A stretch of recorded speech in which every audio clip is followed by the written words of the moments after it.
Bonjour à toutes et tous, bienvenue pour ce nouveau tutoriel de chimie sur l'acidobasicité, plus particulièrement sur les diagrammes de prédominance.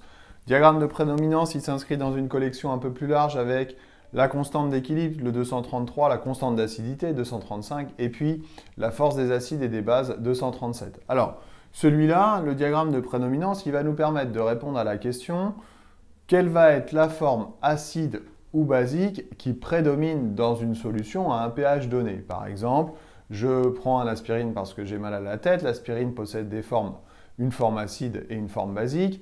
Je vais avaler l'aspirine et comme le pH de mon estomac est très acide, autour de 2, eh bien l'aspirine va se comporter d'une certaine façon en restant soit sous sa forme acide ou en passant sous sa forme basique.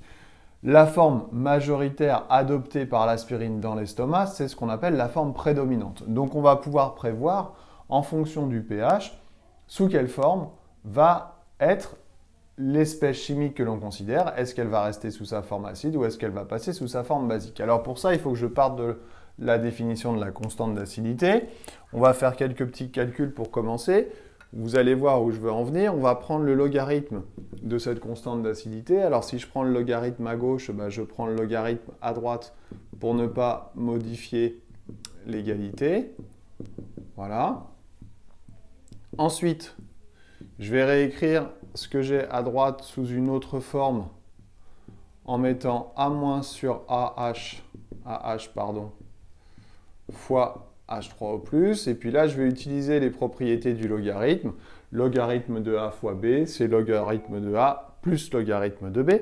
Ça me donne donc log de A sur AH plus log de H3O+. Alors, qu'est-ce qu'on voit apparaître? Eh bien, on voit apparaître log de K, on sait que c'est moins pK. Je vous renvoie au tuto précédent. Log de A- sur AH, on va le laisser sous cette forme-là. Et puis log de H3O+, eh ben, c'est moins pH. Ainsi, on va pouvoir écrire, et je vais réécrire la forme ici, pH, si je le passe de l'autre côté, et pKa de l'autre côté, pH égale pKa plus log de base sur acide. Ça, c'est une relation mathématique que vous devez savoir redémontrer et puis que vous devez savoir utiliser. Imaginons que le rapport A- sur AH est égal à 1. Alors, si le rapport A- sur AH est égal à 1, ça veut dire que la concentration en A- est égale à la concentration en AH. Si ce rapport est égal à 1, le log de 1, ça vaut 0, et donc le pH est égal au pKa. Ainsi, sur mon diagramme de prédominance, quand le pH est égal au pKa, ça veut dire que la base est égale à l'acide en termes de concentration. Aucune forme prédomine.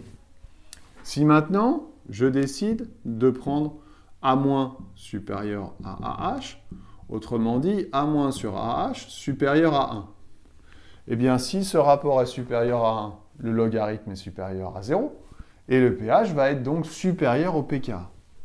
On va donc se retrouver à droite de la frontière délimitée par le pKa. Ainsi, de ce côté-là, on va pouvoir dire que A- prédomine, que la concentration en A- est majoritaire, etc., etc. Il y a toute une forme d'explication qui veut dire la même chose. Bon, alors je ne vais pas faire la même démonstration dans l'autre sens. Si la forme basique prédomine après le pKa, à des valeurs supérieures au pKa, des valeurs de pH supérieures au pKa, ça veut dire que la forme acide, elle, prédomine pour des valeurs de pH qui sont inférieures au pKa. Et j'ai établi mon diagramme de prédominance. Voilà, j'espère que j'ai été clair, je vous dis à bientôt pour un nouveau tuto. Bye bye.